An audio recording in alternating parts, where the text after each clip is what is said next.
عندك ريحة فم مش لطيفة أو بتعاني من ألم في الأسنان واللثة؟ تعال أعرفك على الأبطال الطبيعيين اللي ممكن يغيروا صحة فمك.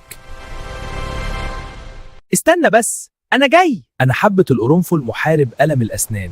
لو سنانك وجعاك حط حبة قرنفل على مكان الوجع وسيبها شوية وهتلاقي الألم بدأ يهدى. إيه الريحة دي؟ أنا النعناع، تعال شوف السحر. امضغ شوية ورق نعناع وخلي ريحة فمك منعش طول اليوم. أنا بيكربونات الصوديوم ممكن أساعد في تبييض الأسنان، بس استخدموني بحذر عشان أنضف البقع وأرجع لمعان السنان. واضح إن لسه تعبانة شوية. بس متقلقش، أنا الملح منظف الفم الطبيعي. حط نص معلقة ملح في كوباية مية دافية واعمل مضمضة للفم وهتساعد تنظف الفم وتهدي اللثة.